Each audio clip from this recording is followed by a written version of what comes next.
Ayan, at silipin naman natin ngayon ang ating She Shines, ang inspiring story ng isang young entrepreneur. Pero bago yan, let's all watch this. Kape, yan ang fuel ng mga estudyante o empleyado. Laging kasama sa pagising at kahit sa mga gabing walang hangganan ang mga proyekto at task. Pero may isang kape na hindi lang basta pampatanggal antok, kundi may puso at advokasya. Yan ang ino-offer sa kauna-unahang bottled coffee cart na pagmamay-ari ng college student na si Meg Bay. 19 years old pa lamang si Meg, nagsimula na siyang tulungan na suportahan ang mga local farmers at magbigay ng oportunidad sa mga working students sa pamamagitan ng kanyang negosyo. Sa bawat bote, hindi lang tamis at init ang mararamdaman mo, kundi ang kahalagahan ng bawat butil ng kape na handog ng mga lokal na magsasaka. Gayon din ang mga pagsisikap ng mga estudyante na abutin ng kanilang pangarap. Kung kaya't alamin na natin ang inspiring journey ni Meg Bay dito lang sa She Shines. At kaugnay po niyan, makakasama po natin live sa studio ang young entrepreneur na si Meg Bay. Hi Meg, good morning! Hello po, good morning. Thank you for having Diba? me At today. 19 years old, isa ng entrepreneur at napakaganda pang entrepreneur, di ba? Yes, and when we say young, how old are you, Meg? 19 years old. 19, very old. inspiring, not teen talaga. So, paano mo ba naisip to? Paano ka nag-start sa iyong business? Well, actually po, nag-start po ako ng business. Bata pa lang talaga, mahilig na ako mag-business. Ayan, nasa elementary pa lang ako, nagbebenta na ako ng mga candies, kung ano Okay. mapagkakakitaan. Kasi laki po ako sa hirap eh. Talagang alam ko yung realidad ng buhay, kung gaano kahirap ang buhay.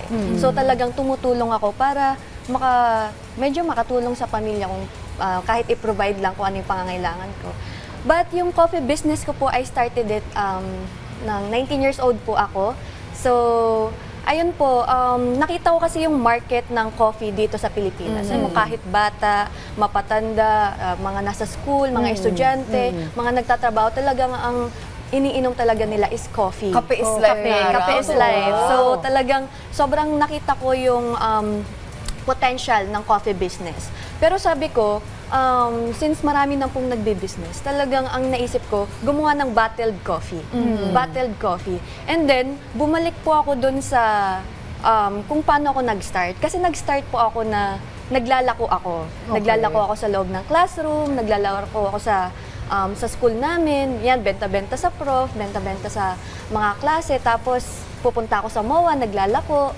Ayan. So, doon po nag-start yung idea ng paglalako. Kasi nag-start po ako na nilalako ko po yung coffee ko. Okay, so kung may mga nilalakong mga taho, ice cream sa kalsada, ito kanya bottled coffee. Bottled coffee para maiba. O, Diba? tsaka business with the heart, ano? Ang ganda Yeah, ng advocacy. You're helping working students, yes ano? And even po. farmers. Tell us Also about that. farmers. Yes po. Kasi nga, sabi ko po, nung nag-start ako, nakikita ko paano mag-struggle yung father ko na makapag-provide para sa pag-aaral ko. So, doon po bumalik ako sa inspirasyon ko ulit na may kita ko na ganito kahirap yung buhay. So, yung tatay ko, negosyante, tas isa na lang ako nag-aaral, nahirapan pa rin siyang i-provide. So, ganun kahirap po yung buhay ngayon. So, ngayon naisip ko na ano pa yung pamilya na may 4 na anak, 3 college, and mga magkakapatid. So, naisip ko na why gumawa po ako ng something unique out of coffee na makakatulong sa mga estudyante. So far, may mga working students po ako and also Mga I'm classmates mo ba yan? Ay, hindi po. Schoolmates? From Nag-hire po ako. different From different schools. So, meron Okay. kaming iba't ibang school po. Ayan. So, iba't ibang university. So, hindi lang po yun. Meron din sa production area namin ng mga single mom, single dad. So, ayun po yung mga tinutulungan ko na makapag-provide ng source of income sa mga working students and sa ano po. Ang galing, no? Yung kausap natin, parang hindi 19 years old. Talagang alam niya yung potential ng market. Correct. And yung nakikita, nakikita din natin sa video yun, na you really have your production Yes po. place. So ito ba'y malapit sa inyo? At ang daming Anong bottles. area nilalako itong produkto mo? Ayan, so nilalako po yung ang coffee namin sa Novaliches, Caloocan, Fairview. Yan po, dyan pa kami umiikot. Marami din. So, doon po, yung sa production area namin, actually, nag-start po kami, nakikisiksik lang ako sa business ng father ko. So, parang after school, diretso ako sa ng store ng father ko. And then, mag-start po ako 10 p.m. hanggang alas 4 ng madaling araw na mag-formulate ng coffee. Ang galing. Okay. Ang daming bottles in a day. Mga ilang bottles yung napapack ninyo? 3,000 po. 3,000. And how many employees you have? So far, mga working students ko po is 25 and turning 30 this Ang Sunday. dami. So, talagang ginugol ko po na mas makapagbigay pa ng opportunity po sa mga working students. So, ginugol ko po na at least maka 100 this year. Siyempre, sobrang ganun po yung goal ko and yung vision ko na makapagbigay ng trabaho sa mga working student to support their study po. Okay. Coffee lover ka? Siyempre, coffee lover po ako. Ang tawag dito, coffee lover, pero nag-start po ako na hindi. Okay. Nakita ko lang kasi talaga yung market ng coffee. Ako po ay acidic. Oh, parehas tayo. Pero ang good thing po ngayon, nakakainom na ako ng coffee dahil sa coffee ko kasi less acidic po siya. Okay. So, pinormulate ko po siya ng less acidic para naiinom ko po siya. Pero during the process of formulation po, talagang natagalan ako kasi acidic po ako. So you've tested it yourself? Yes, pinormulate ko po. And isa pa po, ang gamit ko na coffee beans is local coffee beans. Saan ka nagsusource? So, meron po ako sa Cordillera and Baguio. So, may direct supplier po tayo doon. Kasi isa pa, aside from helping working students, gusto ko po, isa sa pinaka-main advocacy ko po is mapakilala ang local products natin, yung local na kape natin, which is yan, nanggagaling sa ating mga magsasaka po. So, hindi lang estudyante, talagang pati mga magsasaka, may kinabang po. Ayan. Sana yung matikman natin itong kape Kaya na ito. nga, kape Iced is life. coffee. And also, No. nakikita ko rin, meron ka rin color green. Is it matcha? Matcha, So, sobrang, coffee yan po yung matcha. namin, bestseller matcha. Ayan ang Sobrang paborito baliw na ko. baliw Ayan ang ang mga paborito estudyante. ni Miss Dayan. Anong mo, parang long-term goal mo for this? And how will you make it sustainable? Kasi ang ganda ng advocacy mo and it Okay seems profitable, nakakatulong ka sa iba. Siyempre, ang goal is to make it yung longevity, no, ng Yes business. Alright, so for my short-term goal, ayun nga, nabanggit ko po, gusto ko po before matapos ang year, maka 100 students po kami. From And 25 or 30 to 100 students. Yes po. Kasi mag-scale po kami this coming December. So, ayun, I'm achieving na maka 100 students po this year.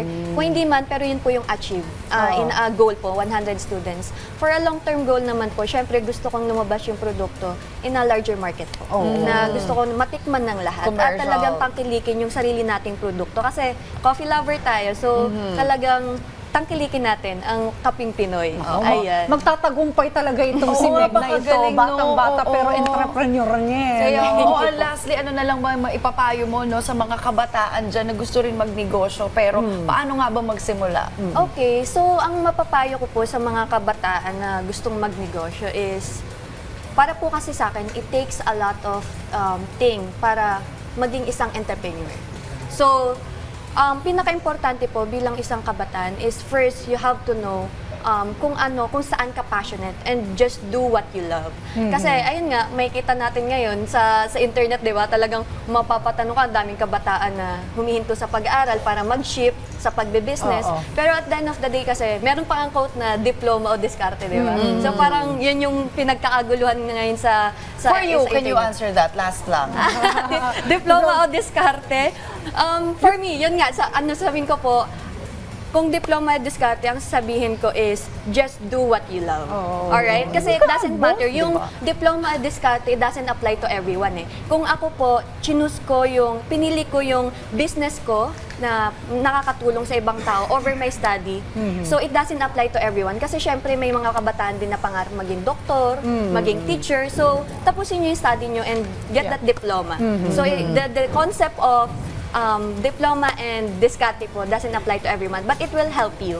Pero yun nga po, magiging advice ko is maging determined ka, passionate, and yung pagiging hardworking mo and also always focus on your goals po. Ayan. Tayo kaya ano pwede nating ilako? Ano? Kaya, mag-start tayo maglako. Ayan. At magiging business partners na lang tayo itong kapeng ito. No? Well, maraming salamat and all the best. Good luck ha. Thank you po. Sa iyong Thank you for negosyong having ito. me. At Thank you. marami ka na-inspire ngayong umagang Thank ito. you. Thank you, Meg Bay.